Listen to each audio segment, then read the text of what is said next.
Good day, brothers and sisters. This is the Daily Manna Extract for the 25th of November 2021. Shall we pray? Our Heavenly Father, we worship and bless your name for this moment in your presence. We thank you for your word you've brought to us to guide, direct, and prepare us for your coming. Lord, we ask that you speak to our heart, and we pray that this word will not stand against us on the last day. Give us the grace to be doers of this word. Thank you, blessed Redeemer, for in Jesus' mighty name I pray. Amen. We are considering the topic, Don't Ruin the Record. Don't ruin the record. Our text is taken from Numbers chapter 6, verse 1 to 12. And the Lord spake unto Moses, saying, Speak unto the children of Israel, and say unto them, When either man or woman shall separate themselves to vow a vow of a Nazarite, to separate themselves unto the Lord, he shall separate himself from wine and strong drink, and shall drink no vinegar of wine or vinegar of strong drink, neither shall he drink any liquor of grapes, nor eat moist grapes or dried. All the days of his separation shall he eat nothing that is made of the vine tree, from the kernels even unto the husk. All the days of the vow of his separation, there shall no razor come upon his head, until the days be fulfilled, in the which he separated himself unto the Lord. He shall be holy, and shall let the locks of the hair of his head grow. All the days that he separated himself unto the Lord, he shall come at no dead body. We stop here because of time. Our key verse is in verse 12. And he shall consecrate unto the Lord the days of his separation, and shall bring a lamb of the first year for a trespass offering. But the days that were before shall be lost, because his separation was defiled. When someone approaches his retirement age in the civil service or any other establishment, he tends to be more careful with his works, as he does not want any act that would tarnish all the years he has put in. There have been cases of people who had kept a good record all through the many years they had served in an organization, only to have such clean records spoiled by a foolish act of crime or carelessness. Our passage today focuses on the vow and consecration of a Nazarite. Emphasis is placed on what should characterize the lifestyle of such a person. Of particular note is the fact that the person must guard against everything that can get him defiled, either deliberately or accidentally. He holds it a duty to seriously keep himself from defilement. If he by chance gets defiled, either through a deliberate act or accidentally, he has voided his consecration, and all the years he has put in are considered wasted. He will have to make atonement for his sins and start all over again. It is appalling to realize that one wrong act of sin can completely ruin all the years of righteous records one has set. Sin cancels all the good accounts. God does not operate by the wrong idea of weighing our good acts against our bad acts. There must be no sin at all, no matter how small or insignificant it may appear before men. Again, no excuse will be tolerated for sin and defilement. It does not matter if it is deliberate, well calculated, or it is unintentional. Sin is sin, and it is polluting and damning. Once we have made the decision to consecrate our lives to the Lord and live a righteous life, we must take it upon ourselves to consciously guard against sin. We cannot afford to be careless with our Christian lives. Yes, the grace of God is abundantly available to help us live the life that pleases Him.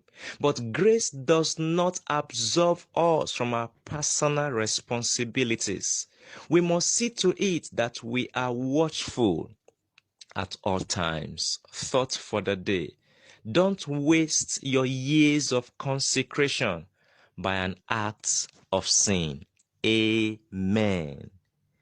The verses under consideration today outline the vow of the Nazarites. This is typically a temporary vow of spiritual dedication. There are three marks of this vow called a consecration to God. Number one, abstaining from wine and grape products. Number two, not touching dead bodies. And number three, not cutting one's hair. The first two conditions are similar to the rules for priests during their terms of service.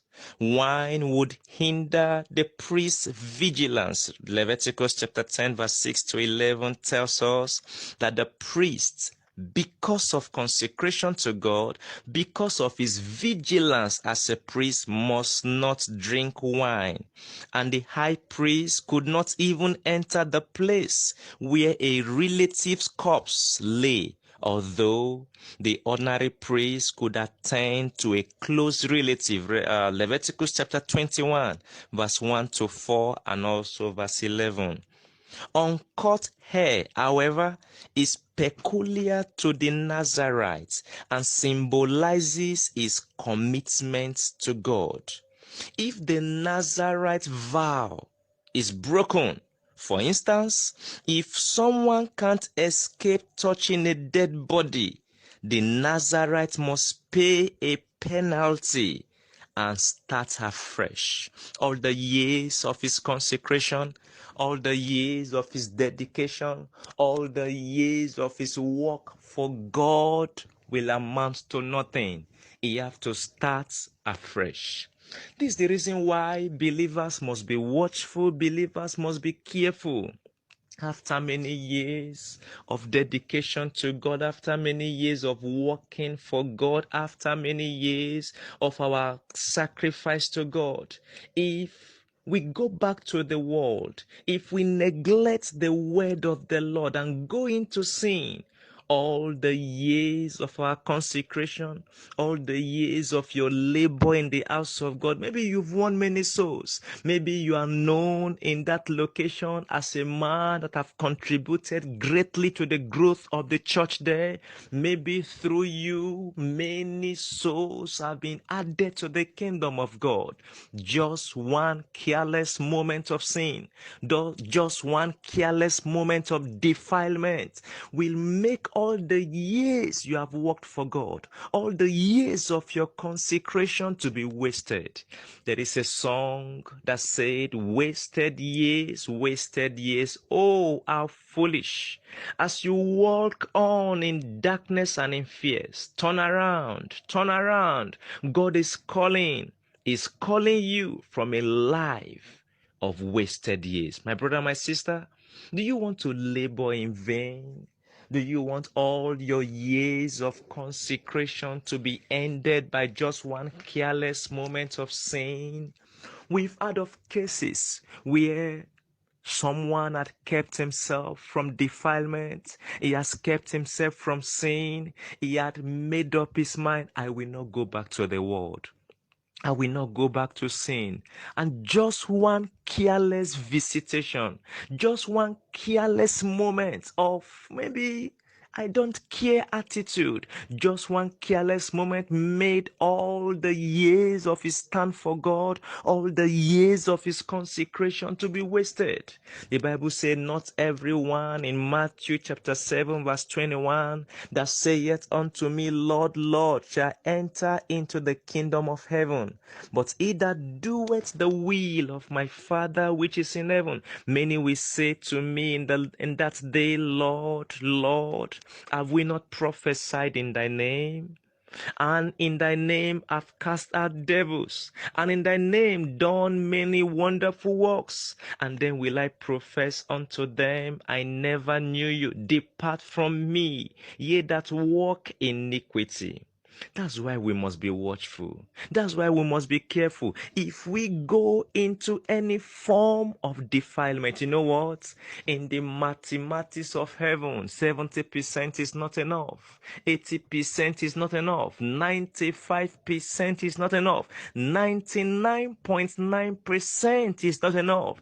If you say, well, I keep the old law, I only have one problem. This is just my problem. Just this sin, just this little sin, a little leaven, leaveneth the old lump.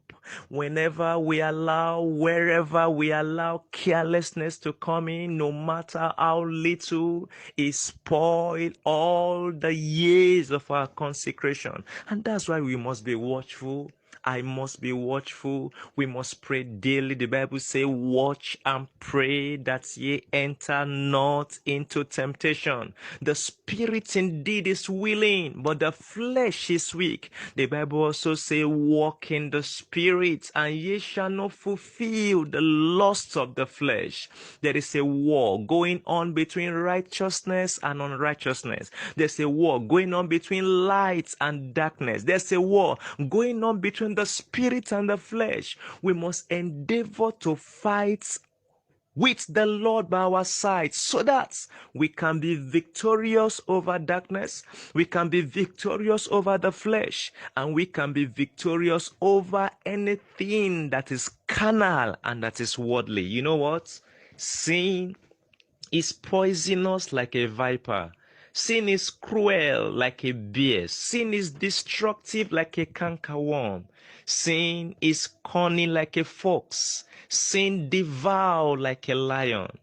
The result of sin in any life, in any Christian life, is the loss of light, is the loss of joy, is the loss of peace, is the loss of fellowship, is the loss of confidence. But Christ is the cure.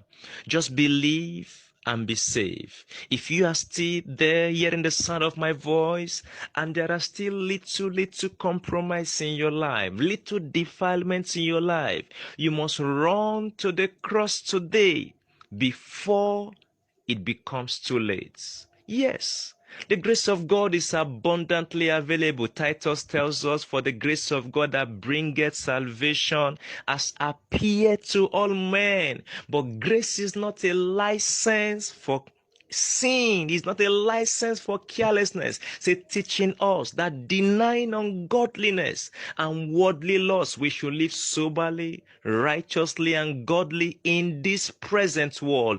Oh, how we need to ask God for the grace to remain faithful. How we need to ask God for the grace. Grace, if you remove the G there, grace is God in our race. Grace is the grease that keeps our Christian life lubricated. You must ask God daily for grace. God, give me the grace to stand. Give me the grace to remain undefiled. Give me the grace to remain consecrated to you until you come to take your children away to meet with you forever and ever in your kingdom. I pray the grace of God will be available for us from this day in Jesus' name. Open your mouth and go before the Lord this morning. You tell the Lord, Lord, give me the grace to remain faithful to you till the very end. Open your mouth and talk to the Lord. You must dare to say no to compromise, no to discouragement, no to temporary vices.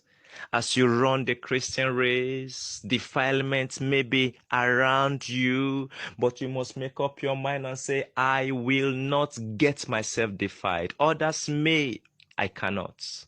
I will not go back to the word. Pray and say, Lord, give me the grace to stand. Give me the grace to remain faithful to you to the very end. If you go into sin of defilement, if you go into sin because of carelessness, all the years of your labor will be in vain. All the years of your toiling will be in vain. Lord, hold my hands, lest I fall. Hold me, Lord. Open your mouth and tell the Lord. Temptations are there. The thief cometh not but for to steal, to kill, and to destroy. The plan of Satan is to kill your Christian conviction, is to destroy your Christian stand. But you must pray and say, Lord, help me to stand, O God.